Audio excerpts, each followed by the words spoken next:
Friends, welcome to Raghavendra coaching Ameerpet. ఈరోజు మనం SSC GD constable important questions ఏవైతే ఎక్స్పెక్టెడ్ క్వశ్చన్స్ ఉంటాయో ఆ క్వశ్చన్స్ని డిస్కస్ చేస్తున్నాం. సో ఇట్లాంటి సిరీస్ మేము ఇంకా చేయదలుచుకున్నాం. ఇంకా ముందు ఇలాంటివి మనం ఎవ్రీ టైం ఒక 15 to 20 questions as important for జీడీ ఎస్ఎస్సి కానిస్టేబుల్, దానికోసం ఎవ్రీ టైం మనం వీడియోస్ చేస్తూ ఉంటాం. సో ఫస్ట్ సబ్స్క్రైబ్ చేయండి, లైక్ చేయండి మీకు వీడియో నచ్చినట్టయితే. ఇంకా మోర్ ఇన్ఫర్మేషన్, మీకు ఏదైనా కోచింగ్ గురించి ఎక్స్ట్రా ఇన్ఫర్మేషన్ కావాలి అంటే పీపీటీ కింద మీకు ఫోన్ నెంబర్స్ ఉన్నాయి. ఆ ఫోన్ నెంబర్స్ని కాల్స్ చేస్తే మీకు డీటెయిల్స్ ఇస్తారు. అండ్ ఎవ్రీ వీక్ ఇక్కడ మాక్ టెస్ట్లు ఉంటాయి, హాస్టల్ ఫెసిలిటీ ఉంది, మీకు ఒక లైబ్రరీ ఫెసిలిటీ ఉంటుంది. సో కావాల్సిన మంచి ఫ్యాకల్టీ కూడా మీకు రాఘవేంద్ర కోచింగ్లో దొరుకుతుంది. సో లేట్ చేయకుండా మీరు తొందరగా ప్రిపరేషన్ స్టార్ట్ చేస్తే తెలంగాణలో రాబోయే కానిస్టేబుల్ ఎస్ఐ ఎగ్జామ్స్ కి కూడా మీరు ఇప్పటి నుంచే పోటీలో ఉండవచ్చు, లేకపోతే మీకే కష్టం అవుతుంది ప్రిపరేషన్లో. So without any due we will start our paper today. Okay, so question number 1 part 3.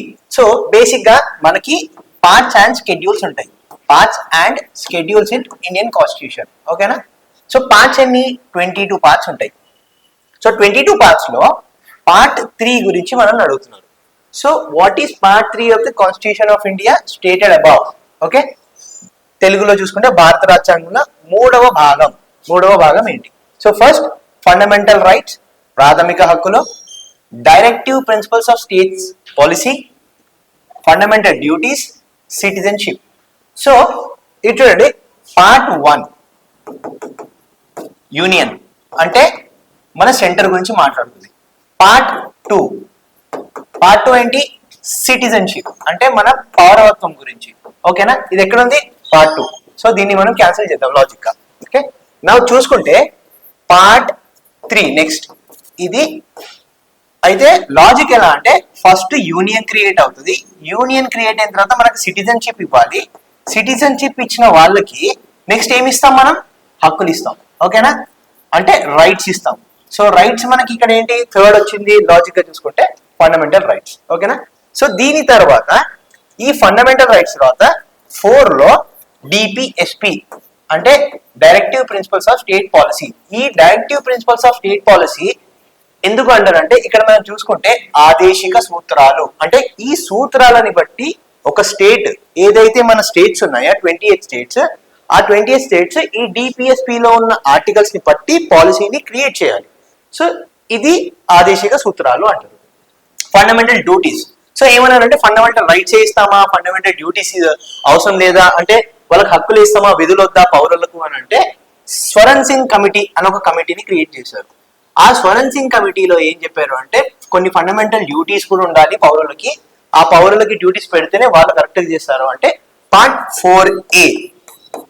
4A లో ఫండమెంటల్ డ్యూటీస్ కి పెట్టారు. సో మనకి ఇక్కడ మన ఆన్సర్ ఏంటంటే fundamental rights 3. 1 directive principle of state policy, citizenship, fundamental duties. ఓకేనా?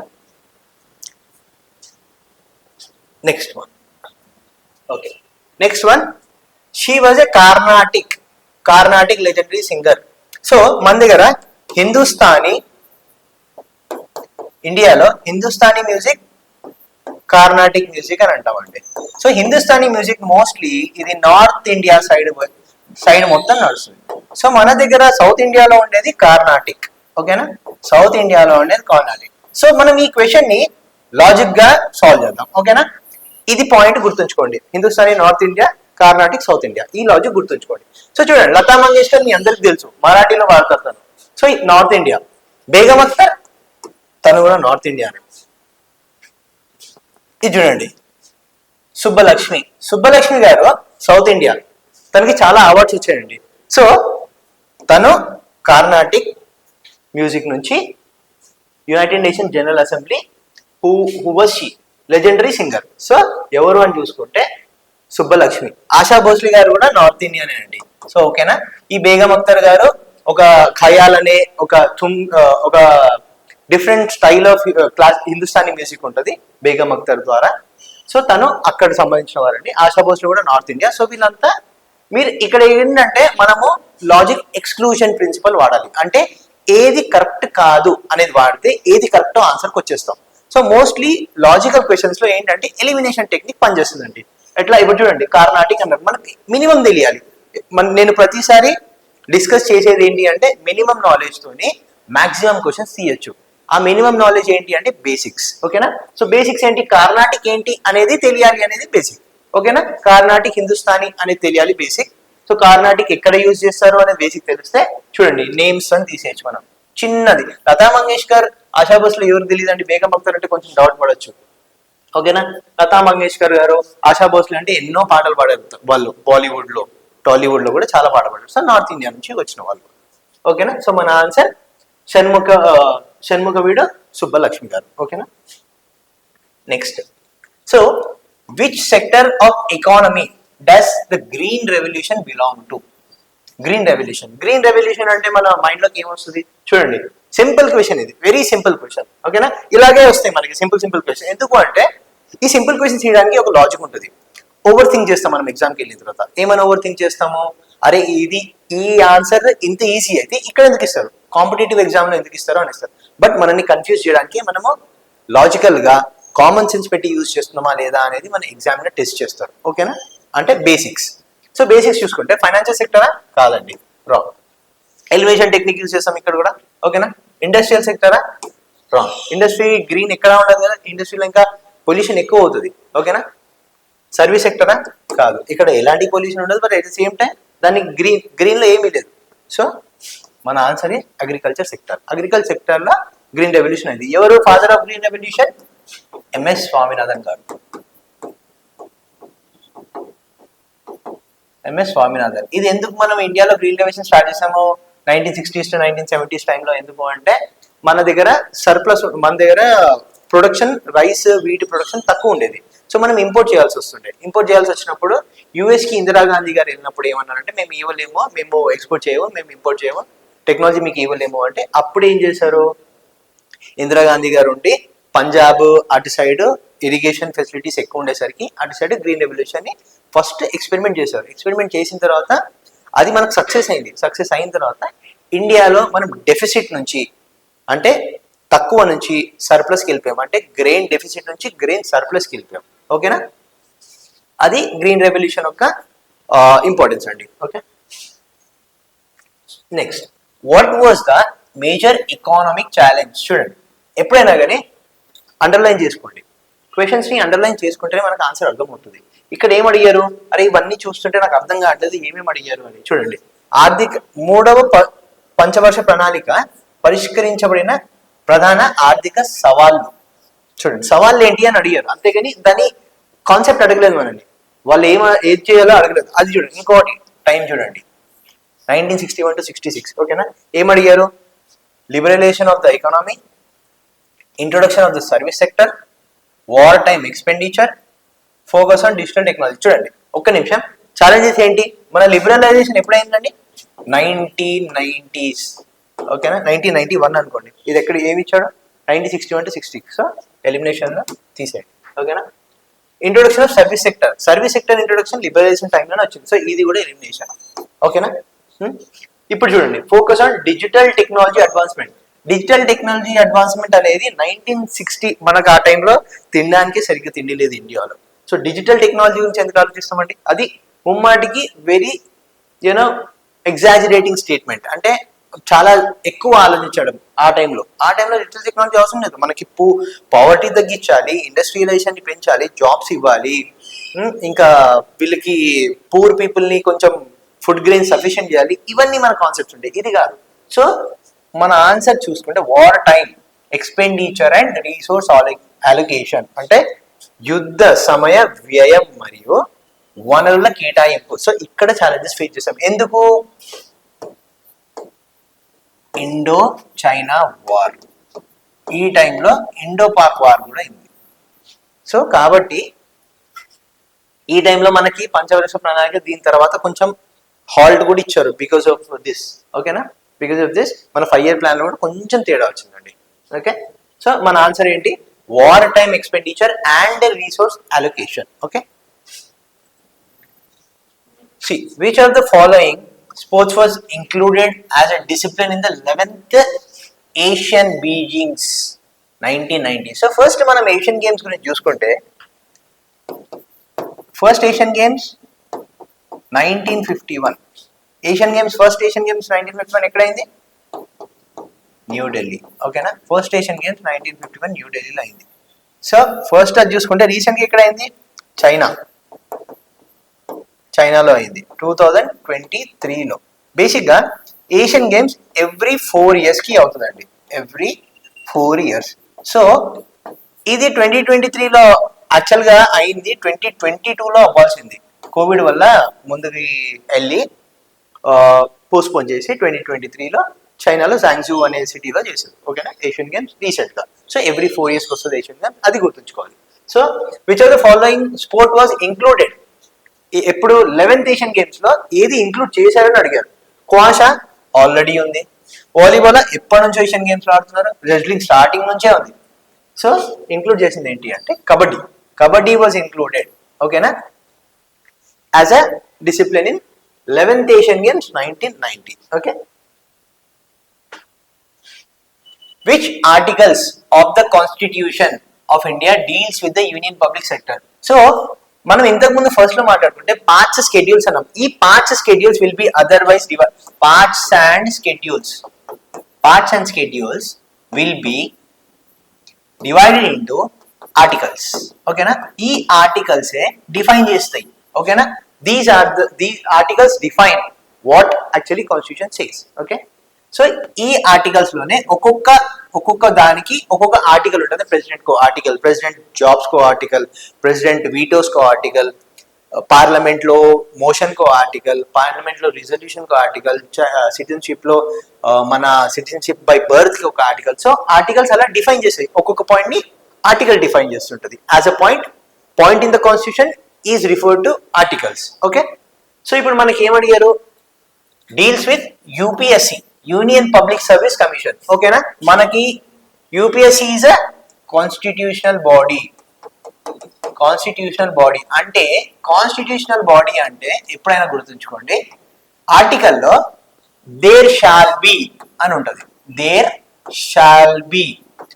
షాల్ బి అని మీకు ఎక్కడున్నా అది పక్కాగా కంపల్సరీగా ప్రెసిడెంట్ క్రియేట్ చేసి దాన్ని ఇంప్లిమెంట్ చేయాలి. కాబట్టి ఏదైతే షాల్ బి అనే ఆర్టికల్ నుంచి వస్తుందో అది కాన్స్టిట్యూషన్ బాడీ లాగా ఫామ్ అవుతుంది. సో యూపీఎస్సి కూడా there shall be union public service commission to look at the centres employment, అట్లాంటి పెద్ద పెద్ద పోస్టులని చూడడానికి, కోవిటెడ్ సివిల్ సర్వీసెస్ చూడడానికి constitution created union public service commission. ఓకేనా? సో ఆ union public service articles 315 to 329 ఇవి డిఫైన్ చేసినండి. ఓకేనా? మెంబర్షిప్ వాళ్ళ ఏది it will function as a civil court లాగా, కేసెస్ హియర్ చేయడానికి, డిసిప్లినరీ యాక్షన్స్ ఏమైనా ఉంటాయి. సో ఈ ఆర్టికల్స్ అన్ని ఒక్కొక్కటి డిఫైన్ చేస్తారు. What is UPSC? ఓకేనా?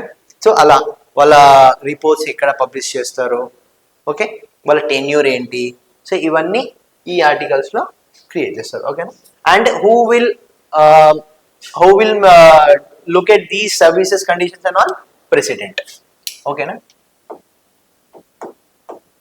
ప్రెసిడెంట్. ఇంకో ఫ్యాక్ట్ ఏంటి అంటే యూపీఎస్సి చైర్మన్ మళ్ళీ తన పదవిని తీసుకోలేరు. ఓకేనా? యూపీఎస్సిలో మెంబర్ అయిన వారు చైర్మన్ అవ్వచ్చు, కానీ చైర్మన్ అయిన వాళ్ళు మళ్ళీ చైర్మన్ అవ్వలేరు. సో వాళ్ళకి రీఅపాయింట్మెంట్ అనేది ఉండదు. ఓకేనా? సో ఈ articles 300 to 320 they are common articles అండి. ఈ 330 to 330 ఏం లేదు, special privileges like BC, SC reservations, EWS ఇట్లాంటివి చిన్న 338 నేషనల్ కమిషన్స్. సో ఇట్లా నార్మల్ ఇండివిజువల్ ఆర్టికల్స్, కానీ ఒక సపరేట్ ఒక అక్యుములేషన్ ఏం లేదు, లైక్ యూపీఎస్సీ లాగో క్యాగ్ లాగో అట్లా ఏం లేదు. ఓకేనా? సో ఇవి కూడా ఇలా. సో మన answer is articles 315 to 323. Who were the key figures behind the recommendations that formed the basis of Government of India 1919 Act కి ఎవరు ఇక్కడ రాసిన వాళ్ళ ఎవరు కీ ఫిగర్స్?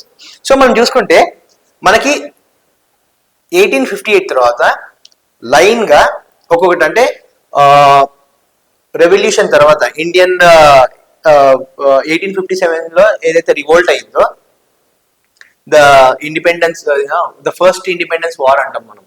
సో దాని తర్వాత 1858 తర్వాత స్లోగా రెస్పాన్సిబుల్ గవర్నమెంట్ అనేది ఇంగ్లాండ్ వాళ్ళు స్టార్ట్ చేశారు. సో రెస్పాన్సిబుల్ గవర్నమెంట్ అంటే గవర్నమెంట్ పబ్లిక్ కి రెస్పాన్సిబుల్ ఉంటుంది అని. సో అట్లా సీక్వెన్స్ గా కొన్ని లాస్ క్రియేట్ చేస్తూ పోయారు. సో అలా లాస్ క్రియేట్ చేస్తూ 1961లో 1909లో 1991లో సో ఇలా క్రియేట్ చేసుకుంటూ పోయారు. సో ఆ క్రియేట్ చేసుకుంటూ పోయిన దాంట్లో 1909ని ఫేమస్ గా మార్లీ మింటో రిఫార్మ్స్ అంటారు. మార్లీ మింటో, ఓకేనా, మార్లీ మింటో రిఫార్మ్స్ అంటారు. సో దాని తర్వాత 1919 వస్తుంది, ఓకేనా. ఈ 1919 తర్వాతే అండి సైమన్ కమిషన్ వచ్చేది 1927లో. ఈ 1919 చూడడానికి సైమన్ కమిషన్ వచ్చింది, ఓకేనా.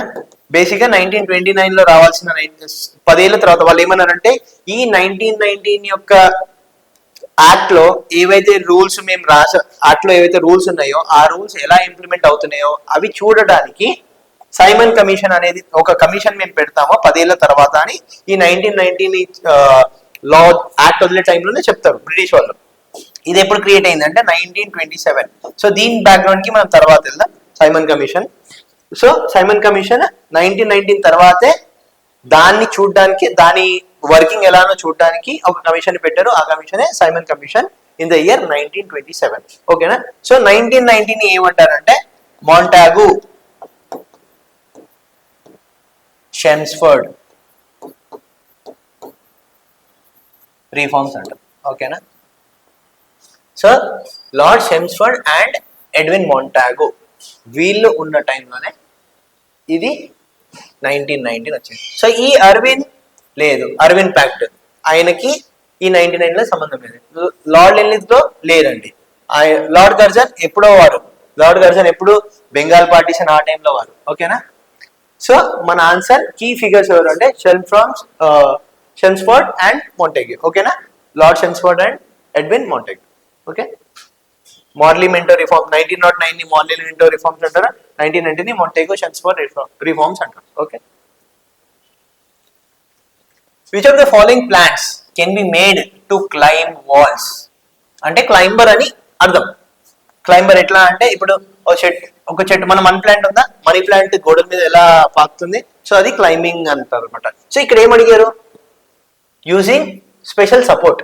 సో మనకి ఇక్కడ మనీ ప్లాంట్ ఇవ్వలేదు కాబట్టి మనం మనీ ప్లాంట్ లో వదిలేద్దాం, ఇక్కడ ఆప్షన్స్ నే చూద్దాం, ఓకేనా. Sunflower plant first elimination technique వెళ్దాం, ఓకేనా. సన్ఫ్లవర్ ప్లాంట్ అంటాం. సన్ఫ్లవర్ ప్లాంట్ ఏంటి, దీనికి ఎలాంటి సపోర్ట్ లేదు. ఎందుకంటే మనం ఆల్రెడీ చూస్తుంటాం ఎలా అంటే స్ట్రైట్ గా ఒక ప్లాంట్ లాగా ఉంటుంది, ఓకేనా, ఇలా ఉంటుంది. సో ఇది వాల్స్ క్లైమ్ చేయదు, ఎందుకంటే పొలాల్లో చేస్తారు, సపరేట్ గా యూజ్ చేస్తారు. పంకిన్ ప్లాంట్ ఎట్లా అంటే గ్రౌండ్ మీద ఇలా పాకుతుంది, ఓకేనా. క్రీపర్ అంటారు దీన్ని, క్రీపర్ అంటే క్రీపింగ్, ఇలా పాము ఇలా స్లీదర్ అవుతుందో సో ఇలా గ్రౌండ్ తో వెళ్ళేది అంతా క్రీపింగ్ అంటారు, ఓకేనా. So pumpkin plant creeping. Lemon కూడా స్ట్రైట్ గానే పెరుగుతుంది, సో వాల్స్ కి అలాగే ఏముండదు. సో రోజ్ ప్లాంట్ మనకి క్లైమ్ చేస్తుంది వాల్స్ యూజింగ్ స్పెషల్ సపోర్ట్. ఏదైనా సపోర్ట్ ఇచ్చామో ఎలా ఒక తాడో లేకపోతే ఏదైనా కర్ర కట్టి సపోర్ట్ ఇస్తే అది క్లైమ్స్ కి వాల్ చేయగలదు. ఇది రోజ్ ప్లాంట్, ఓకేనా. సో మన answer rose plant. Lakshmi Viswanathan, ఇక్కడ చూడండి, ఇక్కడ కూడా లాజిక్ క్రియేట్ చేద్దాం మనం, ఓకేనా. Lakshmi Viswanathan who won prestigious Natya Kalanidhi award from the music academy was famous for which dance form. Okay చూడండి, ఇప్పుడు చూడండి మనకి విశ్వనాథన్ అన్నారు. విశ్వనాథన్ అంటే నేమ్ మనకి ఏం గుర్తొస్తుందండి, కేరళనో తమిళనాడు గుర్తొస్తుంది. ఎందుకంటే మన పేర్లు మన ఇంటి పేర్లు డిఫరెంట్ గా ఉంటాయి. సో కాబట్టి అది లాజిక్, అక్కడ లాజిక్ పెట్టాలి. ఇదంతా లాజిక్ క్రియేటివ్. ఏంటంటే ఈ క్వశ్చన్ మేము పెట్టడానికి కారణం ఏంటి అంటే how well you can think logically, ఓకేనా. కామన్ సెన్స్ ఎలా యూజ్ చేస్తాము అనేది. ఇప్పుడు చూడండి విశ్వనాథన్ అనే పేరు. సో విశ్వనాథన్ అని చూస్తే కథక్ ఎక్కడ అండి, మళ్ళీ జనరల్ నాలెడ్జ్ గా బేసిక్స్ తెలియాలి మీకు. Kathak, Odissi, dance form 8 classical dances forms ఉన్నాయండి మనకి. ఆ 8 క్లాసికల్ డాన్స్ ఫార్మ్స్ ఏవేవి ఎక్కడెక్కడ క్రియేట్ అయ్యాయి, సౌత్ ఇండియాలో ఎన్ని ఉన్నాయి, నార్త్ ఇండియాలో ఎన్ని ఉన్నాయి, ఓకేనా. సో ఒడిసీ చూసుకుంటే ఒడిశా, కథక్ చూసుకుంటే యూపీ అది. సో ఈ రెండు నార్త్ ఇండియా, ఓకేనా. సో ఈ రెండు చూసుకుంటే కన్ఫ్యూజ్ అవ్వచ్చు మనం, ఓకేనా. ఈ రెండు చూసుకుంటే కన్ఫ్యూజ్ అయినప్పుడు భరతనాట్యం, కూచిపూడి. కూచిపూడి కూచిపూడి ఏంటంటే ఆంధ్రప్రదేశ్లో కుచేలవపురం అనే ఏరియాలో అప్పట్లో కుచేలవులు అనే వాళ్ళు వెళ్ళి వంత పాడేవారు. సో భాగవత పాటలు పాడేవారు, భాగవతం పాట పాడు. అలా మెల్లిమెల్లిగా కూచిపూడి అనే కుచేలపురం నుంచి ఈ కూచిపూడి అనే డాన్స్ ఇమర్జ్ అయింది మెల్లిమెల్లిగా. సో ఆంధ్రప్రదేశ్లో ఉంది. ఆంధ్రప్రదేశ్లో విశ్వనాథన్ అనే పేర్లు మనకు ఉంటాయండి, లేవు. ఓకేనా? సో ఇప్పుడు చూసుకుంటే చూడండి, భరతనాట్యం. భరతనాట్యం ఎక్కడ? భరతనాట్యం ఏమంటారంటే దాసీ డాన్స్ అని కూడా అంటారు. ఓకేనా? ఫైర్ డాన్స్ అంటారు, దాసీ డాన్స్ అంటారు, ఫైర్ డాన్స్, దాసీ డాన్స్ అని కూడా అంటారు భరతనాట్యం. ఓకేనా? సో భరతనాట్యం ఆన్సర్ అండి మనకి. విశ్వనాథన్ గారు, లక్ష్మీ విశ్వనాథన్ గారు భరతనాట్యానికి సంబంధించి అవార్డు తీసుకున్నారు. ఓకేనా? NBPW, which can be considered most widespread of Iron Age pottery, stands for అంటే అత్యంత విస్తృతమైన ఇనుప యుగం. ఇనుప యుగం నుంచి ఈ ఎన్పిడబ్ల్యూ అంటే పూర్తిగా ఏంటి అంటే మనం దేన్ని ఎన్బిపిడబ్ల్యూ అంటాం. ఇక్కడ నార్థన్ బ్లూ పాలిష్డ్ వేరా, నార్థన్ బ్రౌన్ పాలిష్డ్ వేరా, బ్రాంజ్, బ్లాక్. చూడండి ఇక్కడ చూడండి, బ్రాంజ్ అనేది ఫస్ట్ తీయచ్చు, ఎందుకంటే అక్కడ ఏమంటున్నారు, ఐరన్ ఏజ్ అంటున్నారు. లాజికల్ గా తీసేసేయండి, మూడిట్లో మిగిలాం. ఓకేనా? మూడిట్లో మనం కన్ఫ్యూజ్ అవ్వచ్చు. సో ఇది ఫ్యాక్చువల్ క్వశ్చన్ కాబట్టి చూసుకుంటే answer is northern black polished ware. ఓకేనా? ఇది ఎప్పుడు అంటే మహాజనపదాలు ఉన్నారా 500 to 300 BC టైంలో మహాజనపదాలు ఉండేవి. మహాజనపదాలు 16. ఓకేనా? 16 మహాజనపదాలు ఉండేవి. ఓకేనా? ఈ 16 మహాజనపదాల్లో 500-300 BC టైంలో ఈ northern black polished ware famous ఉండేది. ఎందుకంటే అదొక లగ్జరీ ఐటమ్ ఉండేది ఆ టైంలో.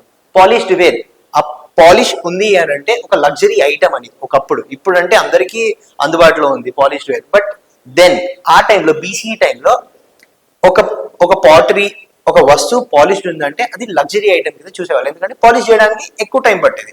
ఎక్కువ టైం పడుతుంది అంటే ఎక్కువ కాస్ట్ అయ్యేది.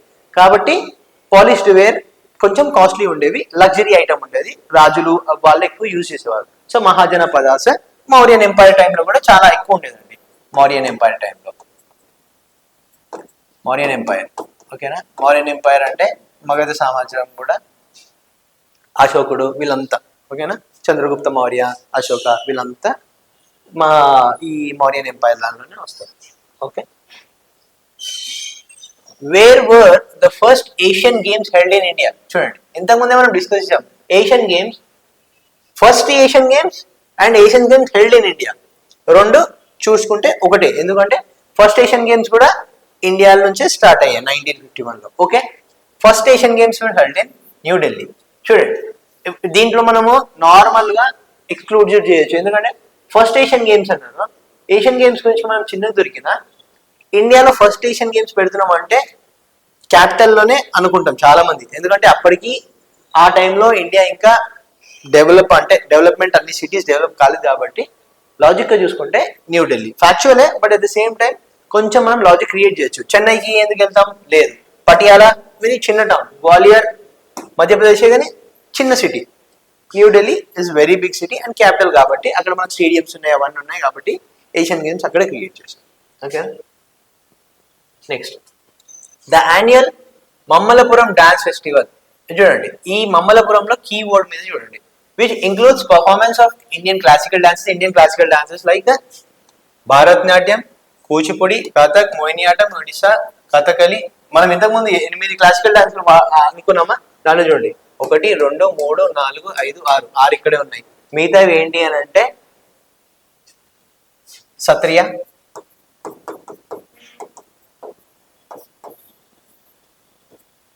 ఒడిస్సీ, కథక్, కూచిపూడి, భరతనాట్యం, కథక్, మోహినియాటం, మణిపురి. ఒక్క నిమిషం.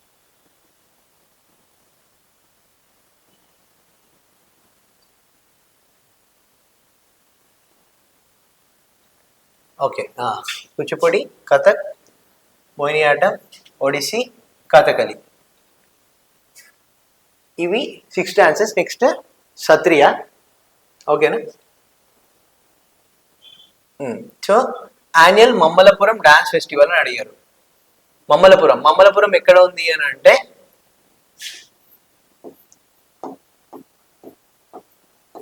చెన్నై, తమిళనాడు. చెన్నై ఎగ్జాక్ట్ కాదండి, తమిళనాడు. ఓకేనా. తమిళనాడు దగ్గర మమ్మలపురం ఉంది, బీచ్ దగ్గర. అక్కడే ఈ మమ్మలపురం ఏరియా ఎందుకు ఫేమస్ అంటే సౌత్ ఇండియాలో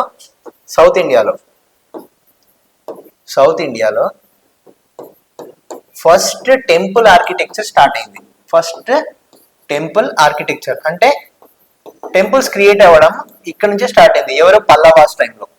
పల్లవాస్. ఓకేనా. పల్లవులు స్టార్ట్ చేశారు సౌత్ ఇండియాలో. ఫస్ట్ గా టెంపుల్ ఆర్కిటెక్చర్ కట్టడం స్టార్ట్ చేశారు.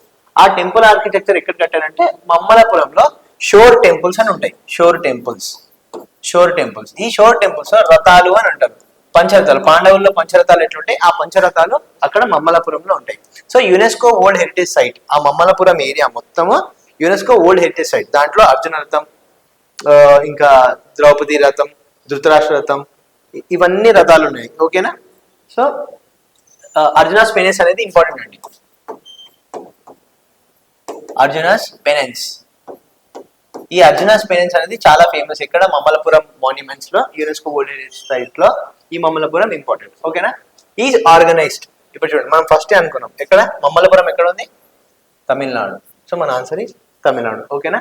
సో ఆంధ్రప్రదేశ్ కాదు, మహారాష్ట్ర కాదు, కర్ణాటక కాదు. ఓకేనా. మనం తెలియాలి. చిన్నగా మమ్మలపురం ఎక్కడ ఉంది అని తెలిస్తే ఆటోమేటిక్ గా మనం ఇదంతా వచ్చేస్తాం. సో మమ్మలపురంకి ఫేమస్ ఏంటి? పంచరథాలు ఫేమస్ ఏంటి? అర్జునాస్ పెనెన్స్. దానికి ఆ UNESCO world heritage site tag ఉంది అన్ని మాన్యుమెంట్స్ కి. ఇంకేంటి? పల్లవాస్ క్రియేట్ చేశారు మమ్మలపురంలో first temple architecture from south India. Okay. When did Michael Faraday discover electromagnetic induction? The principle behind the electric transformer and generator. ఓకేనా. ఎప్పుడు అంటే 1831. ఫ్యాక్చువల్ క్వశ్చన్ అండి ఇది. Michael Faraday discover electromagnetic induction ఎప్పుడు అంటే 1831. సో ఈ ఎలక్ట్రోమాగ్నెటిక్ ఇండక్షన్ అంటే ఏంటి అంటే ఎలక్ట్రోమాగ్నెటిక్ ఇండక్షన్ ఇక్కడ మనం చూసుకుంటే తెలుగులో చూసుకుంటే విద్యుత్ అయస్కాంత ప్రేరణ అంటే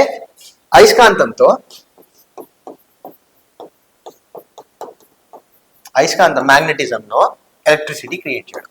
ఓకేనా. ట్రాన్స్ఫార్మర్స్ ఇవన్నీ ఉంటాయా? ఈ ట్రాన్స్ఫార్మర్స్ ఇవన్నీ ఏంటంటే ఆ మ్యాగ్నెటిజం అంటే ఒక మ్యాగ్నెటిక్ ఫీల్డ్ క్రియేట్ చేసి ఆ మ్యాగ్నెటిక్ ఫీల్డ్ నుంచి ఎలక్ట్రిసిటీని క్రియేట్ చేస్తారు. సో అదే electromagnetic induction of electricity through magnetism. ఓకేనా. Which are the two wettest place అంటే వర్షపాతం నమోదయ్యే ప్రాంతాలు. ఓకేనా. On earth that receive more than 1080 centimetres of rainfall. ఓకేనా.